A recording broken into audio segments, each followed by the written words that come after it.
It is Monday, April 29th. It's my mother-in-law's birthday, by the way, Kristen Boyce. Happy It's actually a birthday to big your one. mother-in-law. 7 decades in. So, yeah, she probably didn't like that. I just announced that, but whatever.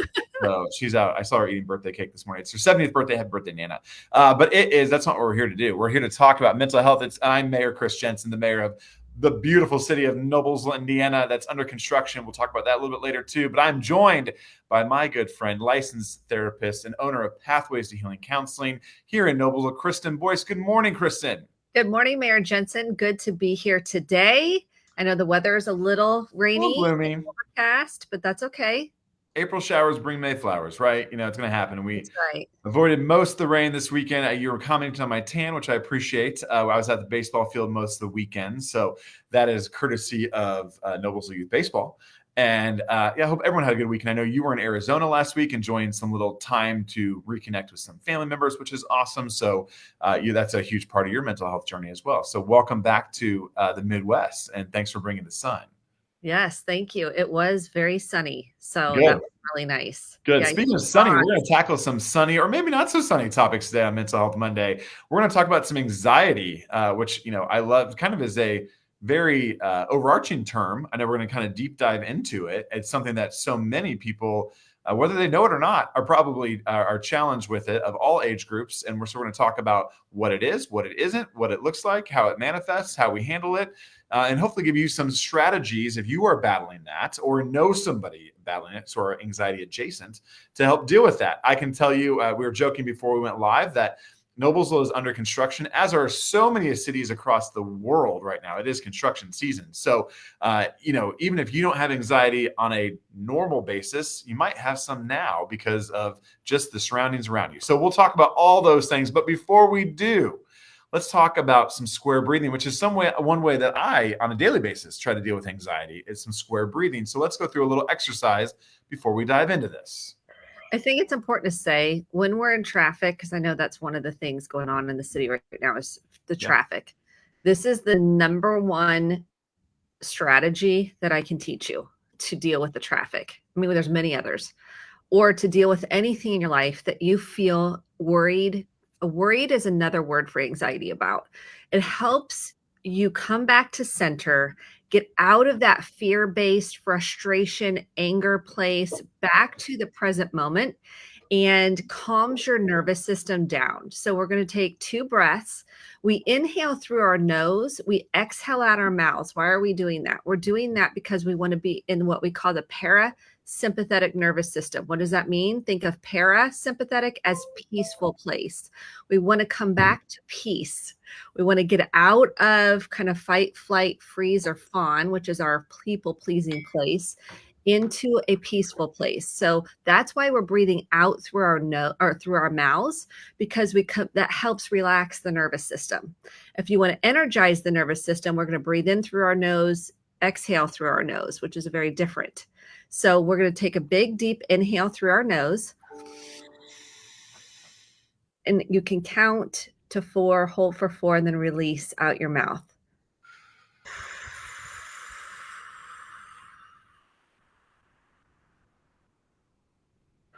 You really want a long exhale. So it seems like we're taking a long exhale. We are, for a reason, because that really helps. You can feel the difference in your nervous system. And I say practice with this at home. If you're feeling, and do it when you're not in the height of things. So when things are more stressful, you're able to access this strategy. So let's do one more. We're going to inhale through our nose for 4, hold for 4, and slowly exhale out our mouths for 8, like you're cooling soup. So inhale and let go.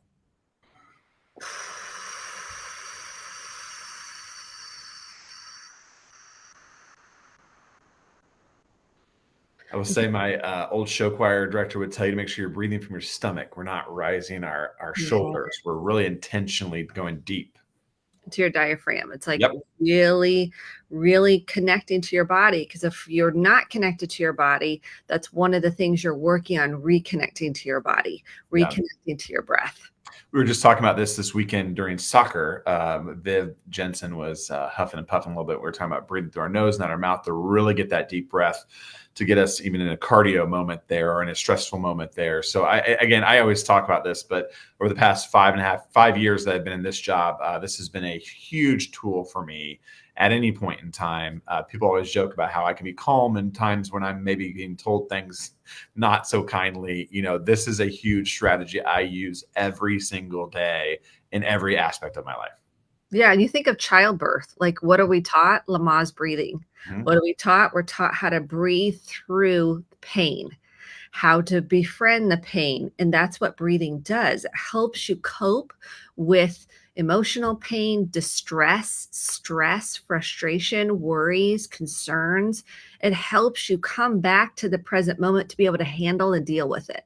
Yep. And modeling that for your kids is a huge gift that you can give them. I've learned in our house, even our little Emmy Kate, 3 years old, we talk about breathing with her, and she knows what it is. So it's a great gift you can give your next generation, is to show them how to breathe through some of these moments. So, all right, let's turn the page a little bit and dive in on anxiety. Before we start too, like if you're watching live, I know we have a lot of people who watch live, a lot who watch throughout the weeks, which is great. We archive all these videos back. But if you want to chime in, and if you have a question, if you have a comment, if you just want to say hi, that chat is open. We'll try to answer it on the fly for you, or just say hi back to you as well. So feel free to chime in there and let us know that you're watching here today. So let's dive in on anxiety. Again, Kristen, I think we've come a long ways in society around this topic and this word in particular, probably to the point where anxiety is kind of just say, oh yeah, moment. And then there's probably all these sub oh yeahs underneath it that you're helping us get to, which I think is to be applauded, and kudos to our society for normalizing some of these words.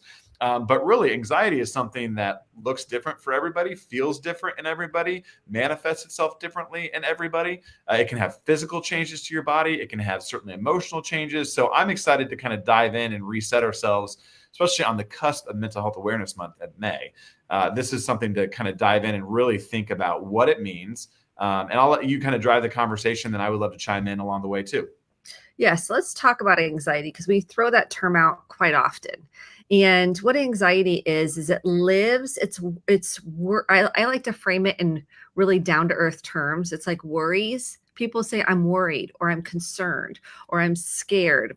Those are words that are connected to anxiety. It's really rooted in uncertainty of the future. And so when we think of anxiety, everybody has it. Nobody gets out of this experience in this life without some worries, some fears, some concerns. It's on a continuum. I like to think of everything on a continuum. How often, how severe, how intense is it impacting you? Is it impacting your daily function, where you're having trouble getting out of kind of a freeze state, where you feel kind of stuck in a worry, anxious state, where you're having trouble with your body, it's manifesting in your body. So perhaps you're having shortness of breath, that oftentimes people hold their breath and don't realize it. Perhaps you're using food to cope, or you're drinking more, or you're using an external resource to try to make that anxiety feel more palpable, like you can manage it better. And so many things can quote unquote cause our anxiety. What we don't talk about is often we have things from the past, because nobody wants a lot of people are like, I don't want to go back to the past because that's over now. And that makes a huge difference on how you feel in the present. Is there something from the past that is unconsciously getting stirred up in the present moment that needs to be dealt with? Perhaps it's a trauma from the past. It could be physical, emotional, or sexual abuse that hasn't been dealt with. Maybe it's death. Maybe it was a divorce of your parents. Maybe there's something back there that needs to be tended to and processed. And maybe it's something in the present moment. Maybe you have a transition. Transitions bring a lot of uncertainty if you think about it. We have a lot of people, their kids are graduating high school. They're going to college. Maybe we have some college graduates. There are different life phases that create more uncertainty, that it's new. We don't know what to expect. We're learning a new skill. We're learning how to adult. Maybe we're helping usher our children into that transition, and it's bringing us underneath it some grief, because that's the We don't talk about anxiety and how grief is attached to anxiety. Are we grieving what was? Are we grieving something from the past, but it's covered up with anxiety or fear of the future? And so it's really an and in both. Is there something we need to kind of address from the past? And is there something happening in the present moment that needs tended to or processed? What do I mean by processed? It means, are you identifying what you feel? Are you feeling sad? Are you feeling scared? Are you feeling disgust? Are you feeling mad? What are you feeling? Where are you feeling it in your body? Like sometimes we can feel it in our throat. We can feel it in our chest. A lot of people get tightness in the chest. We can feel heaviness in our body. That means there's something there that we need to talk about. Perhaps we need to feel, we need to share, we need to really connect with in order to release it from the nervous system. And so anxiety is something that we name, but we really need to be asking our kids, if we're a parent, what are you feeling? And then help them identify their feelings, talk about them, really hold a safe space for them. So then that anxiety can decrease. So this is really important. Yes. Can I time out on that for a second? Because I think that's a really important topic. That may be easier said than done, right? Especially with kids. And obviously that's the stage of life, selfishly, that I'm in right now. I have these 4 little beautiful people who stare at me every day. Actually, yeah, some of them don't stare at me. Some of them look away from me and run away from me. That's a whole nother story. We're getting better about asking, how does X make you feel?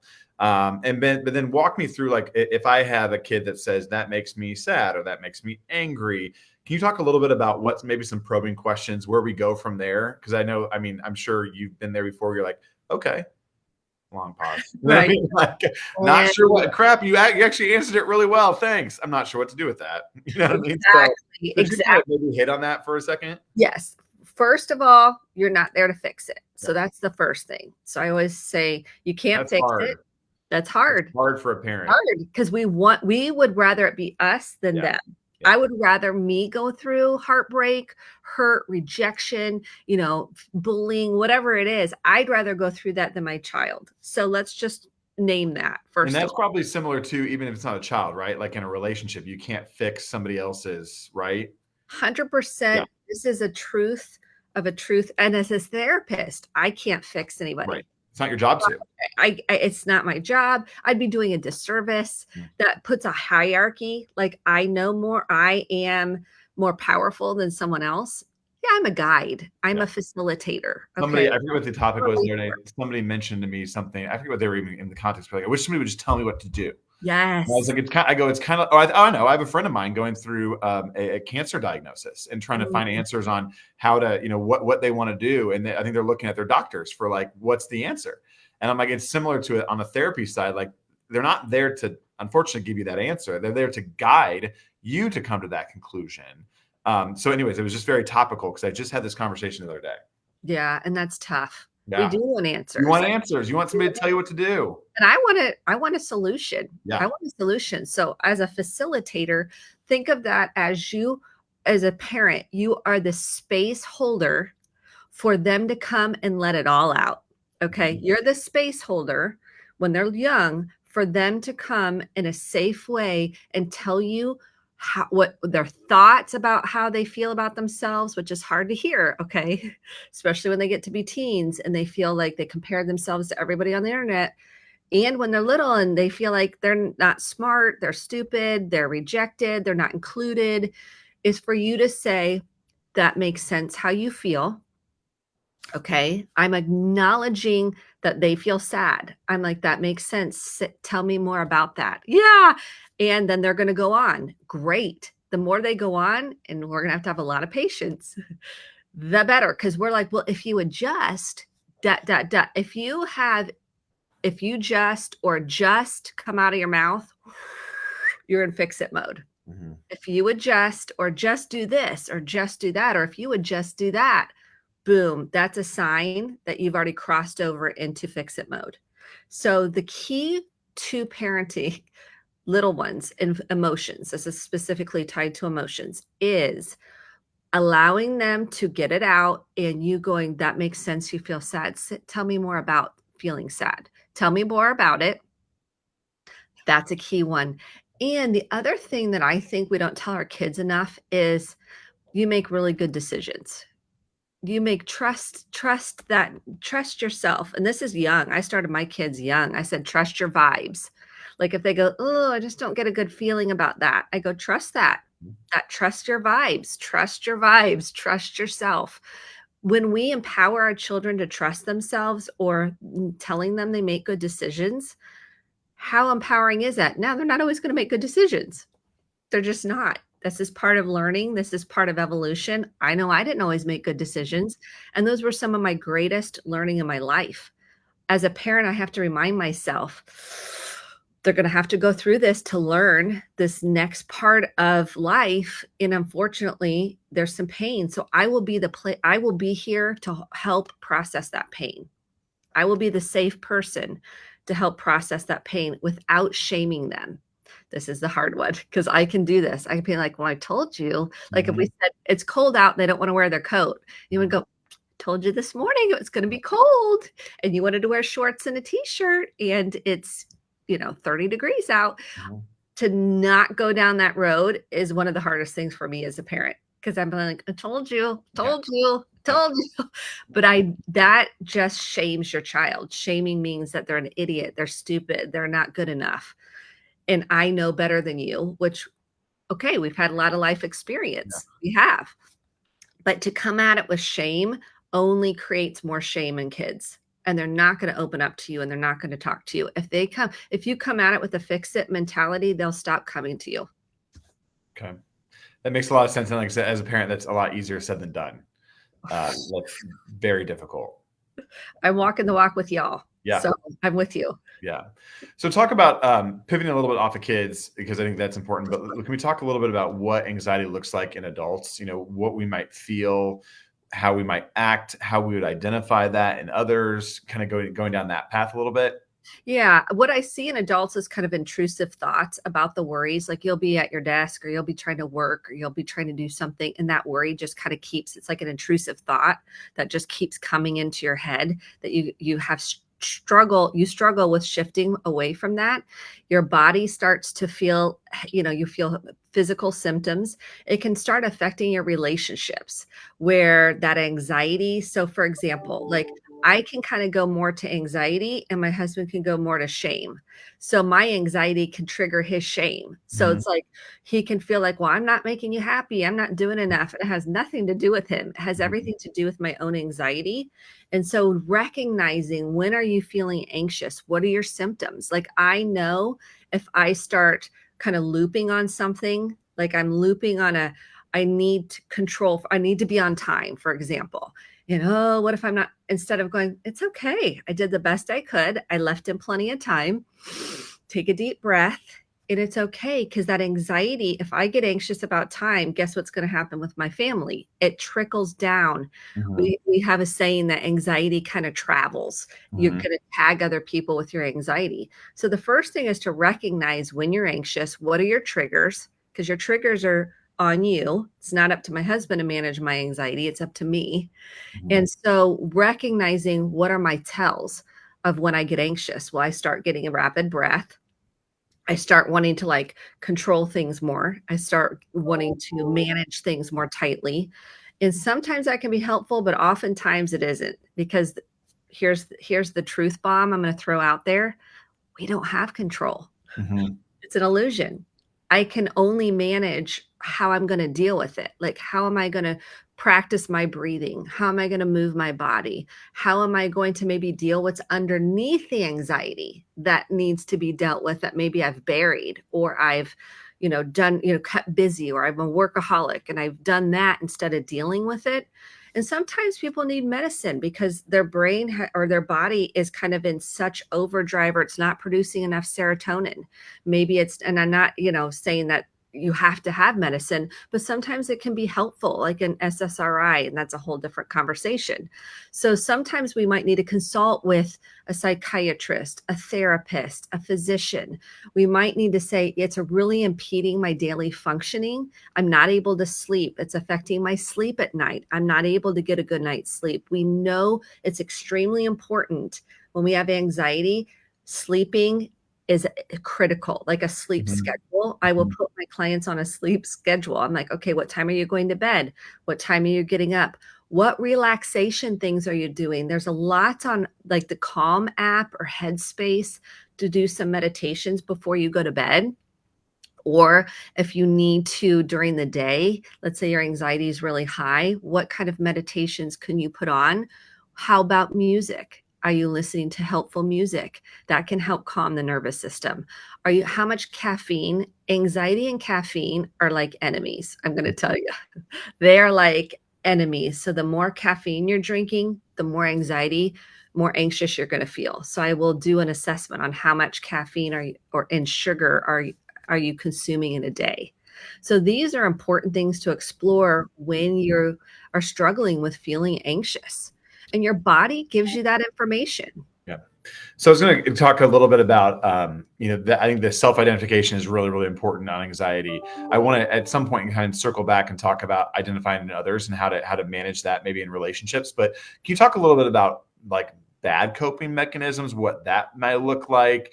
I think it's important to kind of speak the truths into them. You already talked a little bit about substance abuse, for example, and other coping mechanisms. But can we kind of talk about that for a few minutes? Because I just think it's important to name those. This one Yeah. device is causing more anxiety. We're the most anxious that we've ever been in history. And we're seeing lots of neuroscience and research coming out in journal articles on what the phone is doing to the brain. We know developmentally in young kids it's creating more anxiety. It's definitely increasing anxiety. And I just heard a celebrity, I think his name's Jelly Roll. Sarah Okay. used to be a Jelly Roll fan. Okay, well, he just said he totally got rid of his phone. I was like, whoa, because that social media was causing him to feel more anxious and depressed, and technology in general was impacting his mental health. And so he kind of cold turkeyed it. And not everybody can do that. I realize this Jelly is Roll probably exaggerating. has an assistant that just keeps his phone for him. Exactly. But the point being that more people are talking about how social media and technology is making them feel emotionally about themselves and like what it's doing to their nervous system. So the phone in general is the number one thing I'm seeing beyond substances that I think is having a major impact on how you feel anxious because you're comparing yourself to other people. You feel not good enough. It's creating a lot of shame. And then workaholics. Okay. Because It's that's going to another piece of the phone. Because it's not just the apps and social media on the phone. It's the connectedness of the phone too that I see of like I need to continue to. I sleep with mine by my bedstand. It's a bad behavior, I know, but like just the constant connectedness. Yes, constant. And if you're not connecting, you feel like you're dropping balls and you're Yeah. doing this and we're missing the human interaction. What helps anxiety the most is one, sleep. We talked about caffeine is human interaction. It's to be in relationship with other people that are healthy, that are emotionally available. And it might be starting with a therapist. It might be somebody that are in a support group with. It might be someone that is also on a healing journey. Whatever that looks like, human interaction is what we're missing. We are more disconnected, even though we have these phones, than we ever have been. And that's impacting mental health and anxiety and depression. And then we've turned more to like, let me work more. Mhm. Let me be more disconnected. These are ways we disconnect through work, through substances, through activities that are taking us away from being present in the moment because it's too much to feel and deal. But we know the more you feel, the more you heal. Mhm. I love that. The more you feel, the more you heal. So, and I wanted to chat. We have like a few more minutes here, but to talk a little bit about anxiety in others. If you are in a relationship, maybe where somebody is dealing with anxiety, or maybe doesn't know they're dealing with anxiety, or what that might look like in a partner, whether it be spouse, kid, what that may look like. And then I want to make sure we end on coping strategies. I would say one thing I have learned, and you have driven home to me in the past 4 years, is that anxiety lives in the body. So to me, a lot of it, the way I cope with mine is through exercise and movement. So if we talk about identifying in others and then coping. Okay. Here's one thing I want to say is most people don't even know they're anxious. Like they're like, I'm not anxious because it feels like I need to be in a corner shaking. Like most people are not going to say they're anxious because that's not something they've been taught about. So that's the first thing I want to say. They're going to use language like I'm afraid, I'm worried. I'm worried. I'm worried or something, or I'm concerned, something like that might be more how they might go about it. But with a loved one, you're going to in a relationship, I would love to normalize talking about how you feel. One, because half the time we don't even know how we feel because we weren't taught that. So, what's going on for you might be a way you say that. What are you thinking about? Because our thoughts create a lot of anxiety that creates feelings that live in the body. So, what are your like? Someone will kind of wander off, and I'll go, "What did you just notice?" Like that's a question I'll ask. What did you just notice? And they're like, "Oh, I've got." I was worried about, not getting this project done that's due tomorrow, or I didn't return this phone call, or okay, those are starting to they're starting to share worries and go, oh yeah, tell me more about that. Yeah, I just feel overwhelmed. Overwhelmed's another word. Mhm. I feel so overwhelmed. I feel so stressed about, and what you're doing is you're helping create a relationship that you can share vulnerably what's really going on inside. What are your thoughts? What are your fears? What keeps you up at night? That's another one that I ask people. What keeps you up at night? Oh, it's worrying about, my kids going to college and are they going to be okay, handling it? Or I'm worried about, money, or I'm worried about, how I'm going to pay the bills. Whatever it is, start talking about it in your relationship. Start being curious. Have a curious mindset, not an interrogation, because then you're going to shut someone down because it's going to feel like you're up here and the person's down here. So if I start going, well, what do you mean? Like, what are you? See, my tone changed and it kind of Mhm. can feel like you're here and I'm here. Yeah. And anytime there feels like this kind of hierarchical, I one up you, then someone's going to shut down and not talk. Mhm. And someone's going to talk if they want to, and if they don't, they don't. And you can say, do you want to talk about this? And they say, no, there's really nothing you can do except say, hey, if you do want to talk about this, just know I'm available. And Mhm. I'm holding all the compassion and empathy for this conversation and for you. I think that's a challenge, that whole hierarchy conversation. Because again, I think especially like in a relationship, if somebody is dealing with it and you're trying to address it, it can turn into argumentative conversation. I think we're all guilty of those conversations. That's very difficult. Oh, yeah. I mean, we're all gonna, because what we wanna do is connect with each other. This Mhm. is the bottom line. We wanna feel seen. I have in couples therapy, the number one thing people would tell me is I want them to hear me. And I want them to understand what I'm saying. I want them to see where I'm coming from and my intentions. This is a lot, right? For it's really what we want in all humans. Sure. And we want to know that you still care and love me at the end of the day. That's what everybody wants. Now, Mhm. how we get there is the challenge Mhm. because I have my own perception of what I feel is happening. You have your own perception. You have your own need. I have my own need. And then we have a hard time kind of seeing each other in it. Because if Mhm. my anxiety gets triggered and your shame gets triggered, now we're off to our own core wounds. Mhm. That that's a whole nother conversation on how to work through that. But that's where the mirroring we've talked about, saying what I heard you say is that makes sense to me, offering empathy, and that, oh man, that is so painful that you've had to walk through that, or that can hurt so bad when we feel like we're not included. I mean, these are things that we don't want to turn the conversation back on me. So something like if I go, yeah, I had that happen yesterday. It's like, Now I've switched the conversation from the icky. person sharing how they feel. Now it's about me and what happened to me. Yeah, it's icky. Yeah. Okay, real quickly, some coping strategies. Okay. Number one, we did the breathing. Yep. Okay. Number two, for anxiety, it's super, super important that you learn how to center yourself through your feet, through your body, through sounds. So if you need to put on some soothing music, you need to put on some what we call bilateral music, which is you can get that on iTunes or Amazon. Just look up bilateral music. What it does is it's like you're being rocked from right you'll hear sounds right, left. It's like you're being rocked as a baby. It calms you down. That's why walking, it's bilateral. That's why I love walking for people in anxiety. You're moving it up and out of the body. Yoga's great. I recommend yoga. I do recommend journaling or writing it out. And I'm telling you, when you say, what is my biggest worry today? What do I need to know today? These are journal prompts. Like those are super helpful. Get it out, write it in your notes on your phone. Before I send a text that I want to blow something up, I write it out on my phone. And then I'm like, let me sleep on it, because get your sleep, get in a sleep regimen, get in a sleep routine, do meditations to help you sleep. These are important pieces. And then process what you've probably put off and not wanted to face. I will tell you what changed your life. It'll help you become less anxious. And then Truth sets you free. It does. And I know it's hard, trust me, and it's worth it. Yeah.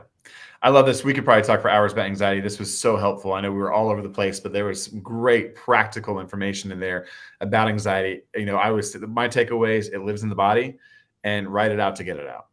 Those are kind of my keys right there. And that everyone has some form of anxiety, and being able to be empathetic and help others identify its key. So Kristen, as always, thank you.